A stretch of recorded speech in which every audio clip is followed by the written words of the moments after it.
নমস্কার বন্ধুরা, আজকের রেসিপি গেঁড়ি আলুর ঝাল। তো অনেকে আমাদের এখানে গুগলিও বলে। তো গ্রাম বাংলায় পুকুরে নদীতে খুব সহজেই এই গেঁড়ি পাওয়া যায়, আর এইভাবে রান্না করলে খেতে কিন্তু খুব দুর্দান্ত লাগে। প্রথমে এই গেঁড়িগুলোকে আমি একটু জল দিয়ে ভাপিয়ে নেব, তাহলে খুব সহজেই শাঁসটা বের করা যাবে। তো সেই জন্য আগে একটু ভাপিয়ে নিচ্ছি। তো দেখো এখানে অনেকটা শাঁস বেরিয়েছে, আর মনে করে কিন্তু নুন দিয়ে ধুতে হবে। আমি তাই জন্য এখানে একটু নুন নিয়ে নিলাম, দিয়ে ভালো করে এবার আমি রগড়ে ভালো করে আমি পরিষ্কার করে ধুয়ে নেব। এই আদা আর রসুনটা আমি বেটে নেব। আমি গুগলিগুলোকে বা গেঁড়িগুলোকে ভালো করে নুন দিয়ে পরিষ্কার করে ধুয়ে একদম নিয়ে নিয়েছি। দেখো কতটা পরিষ্কার হয়ে গেছে। নুন দিয়ে ধুলে না এর ল্যালানিটা বেরিয়ে যায়, আঁশটে গন্ধটাও থাকে না। ওই জন্য নুন দিয়ে ভালো করে রগড়ে ধুতে হবে। আর এই তরকারিতে দেবো বলে আমি একটা বেশি আলু দিইনি, অল্প একটা আলু দিয়েছি, মানে একটাই আলু দিয়েছি। সেটাকে আমি চৌকো চৌকো করে কেটে নিয়েছি। আর এখানে নিয়েছি বেশ কিছুটা পেঁয়াজ কুচি, টমেটো কুচি আর আদা রসুন বাটা। এবার আমি রান্নাটা শুরু করব। প্রথমে আমি একটু জল দিয়ে দেব। অল্প একটু জল দিলাম। ওই জলে আমি দিয়ে দেব অল্প একটু নুন, আর দিয়ে দেব সেই পরিষ্কার ধুয়ে রাখা গেঁড়িগুলো।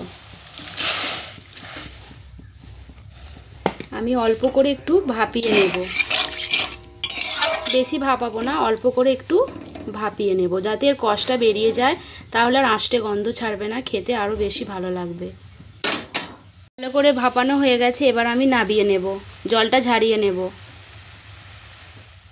এবার ওই কড়াইটা ভালো করে পরিষ্কার করে ধুয়ে কড়াইটা গরম হয়ে এলে আমি দিয়ে দেব একটু সর্ষের তেল।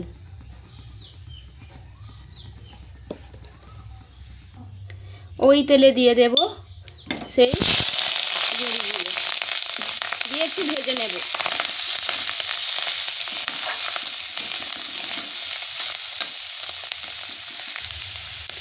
দিয়ে দেব অল্প একটু হলুদ গুঁড়ো।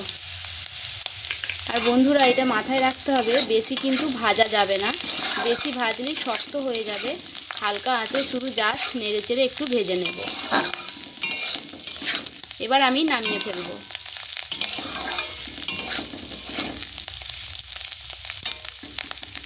গুগলিটা ভেজে তুলে নিলাম।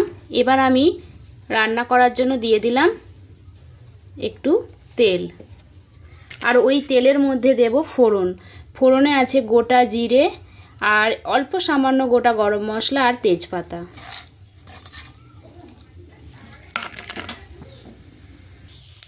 এবার আমি দিয়ে দেব পেঁয়াজ কুচি আর টমেটো কুচি, একসাথেই দিয়ে দেব।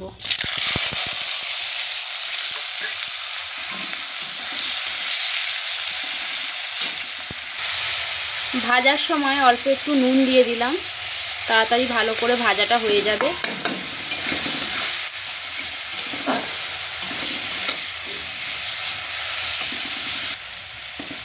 পেঁয়াজটা আমার ভাজা ভাজা হয়ে গেছে, আর বেশি ভাজবো না পেঁয়াজটা। তো এবার আমি ওর মধ্যে দিয়ে দেব আলু।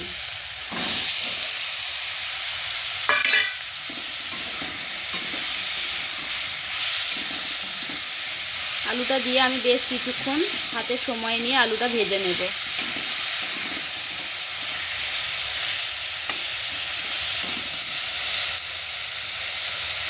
এখানে আমি মশলাটা রেডি করে নিয়েছি, আদা রসুন বাটা। আর এখানে আমি লঙ্কার গুঁড়োর পরিমাণটা একটু বেশি দিয়েছি, কারণ এটা একটু ঝাল হলে না খেতে ভালো লাগে।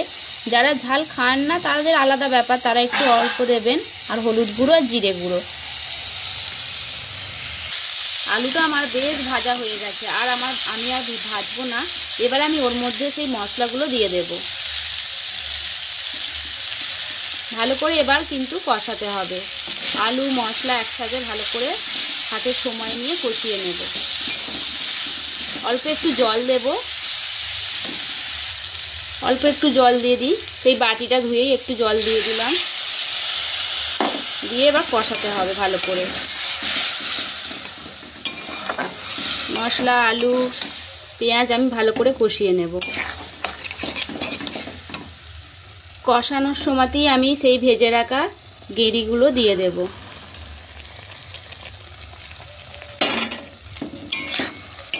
আলু গেঁড়ি মশলা এবার ভালো করে কিন্তু কষাতে হবে।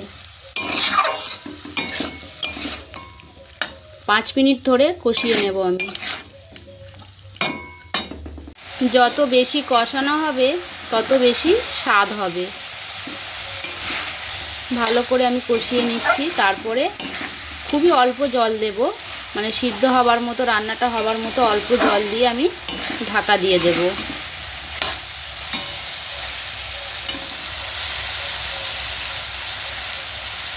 ভালো করে কষানো হয়ে গেছে, পুরো লেগে যাচ্ছে, আমি আর কষাবো না। এবার আমি দিয়ে দেব জল।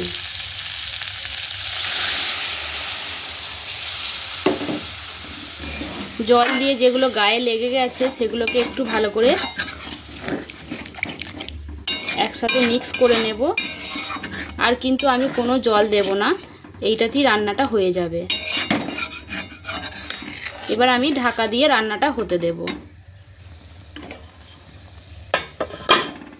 ঢাকা দিয়ে রান্না করলে না স্বাদটা বেশ ভালো হয় আর সিদ্ধটা তাড়াতাড়ি হয়ে যায়। এবার ঢাকা খুলে মাঝখানে একটু নেড়ে চেড়ে দেব, ভালো করে একটু নেড়ে চেড়ে দেব।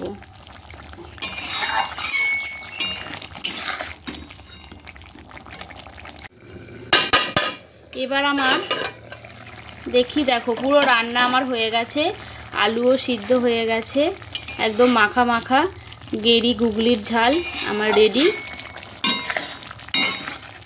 একদম আমার রান্নাটা হয়ে গেছে। এবার আমি নামিয়ে নেব। আর আমি কিন্তু জুসটা একটু হালকা জুস রেখে দেবো, এটা তো মাখা মাখা হবে কিছুক্ষণ আমি এবার আমি গ্যাসটা অফ করে দিলাম। গ্যাসটা অফ করে দিয়ে আমি কিছুক্ষণ ভাপে রেখে দেব।